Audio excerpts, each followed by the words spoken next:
एक हरे भरे गांव में, जहां खेतों की हरियाली दूर दूर तक फैली थी, एक नटखट बकरी रहती थी। उसका नाम था गुल्लो। गुल्लो बहुत चंचल और हंसमुख थी। वह गांव के अन्य जानवरों के साथ खूब मस्ती करती और हर दिन नई नई शरारतें सोचती। लेकिन अब वह बड़ी हो गई थी और उसके माता पिता उसकी शादी की चिंता करने लगे थे। गुल्लो की माँ चंपा बकरी और पिता बब्बन बकरा चाहते थे कि उनकी बेटी की शादी किसी अच्छे और समझदार बकरे से हो। उन्होंने पूरे गांव में खबर फैला दी कि वे अपनी बेटी के लिए योग्य वर की तलाश में हैं। यह खबर जंगल में आग की तरह फैल गई और कई बकरे गुल्लो से शादी करने के इच्छुक हो गए। गुल्लो बहुत होशियार थी। उसने ठान लिया कि वह किसी भी बकरे से शादी नहीं करेगी, बल्कि अपने लिए सबसे अच्छा जीवन साथी चुनेगी। इसलिए उसने एक प्रतियोगिता रखने का फैसला किया। उसने ऐलान किया, जो भी बकरा मेरी 3 परीक्षाएं पास करेगा, मैं उसी से शादी करूंगी। गांव के सभी बकरे यह सुनकर चौंक गए, लेकिन फिर भी बहुत सारे बकरे तैयार हो गए। प्रतियोगिता की 3 परीक्षाएं थीं: साहस, बुद्धिमानी और दयालुता। पहली परीक्षा में बकरों को गांव के बाहर जंगल में जाकर शेर की गुफा के पास से एक सोने की घंटी लानी थी। बहुत सारे बकरे डर गए और भाग खड़े हुए, लेकिन बलवान बकरा शेरू हिम्मत करके गुफा के पास गया और घंटी उठाने ही वाला था कि शेर की दहाड़ सुनकर डर के मारे उल्टे पांव भाग आया। फिर एक छोटा मगर चतुर बकरा चिंटू आगे बढ़ा। उसने सोचा, शेर से लड़ना मुश्किल है, लेकिन अगर मैं उसे चकमा दे दूं तो जीत सकता हूँ। उसने पास के पेड़ से कुछ शहद गिरा दिया।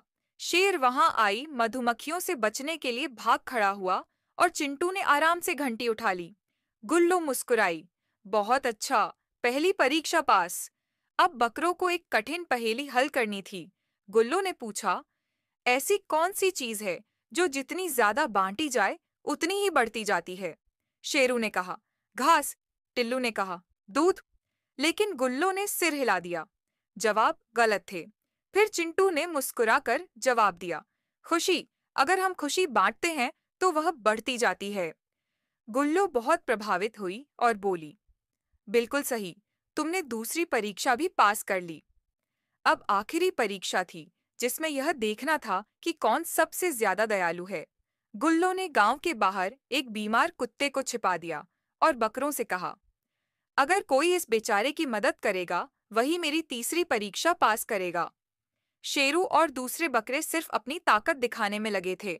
वे किसी की मदद नहीं करना चाहते थे, लेकिन चिंटू ने उस बीमार कुत्ते को पानी पिलाया, उसे सहलाया और उसकी देखभाल करने लगा। गुल्लू ने यह देखा और खुश होकर कहा, चिंटू, तुमने मेरी तीसरी परीक्षा भी पास कर ली। अब पूरे गांव में धूमधाम से गुल्लो और चिंटू की शादी की तैयारियां शुरू हो गईं। आम के पत्तों से मंडप सजाया गया, खेतों में बड़ी दावत रखी गई और ढोल नगाड़ों की धुन पर सब जानवर नाचने लगे। शादी के दिन गुल्लो गुलाबी रेशमी दुपट्टे में बहुत सुंदर लग रही थी और चिंटू भी मोरपंख का मुकुट पहनकर बहुत खुश था।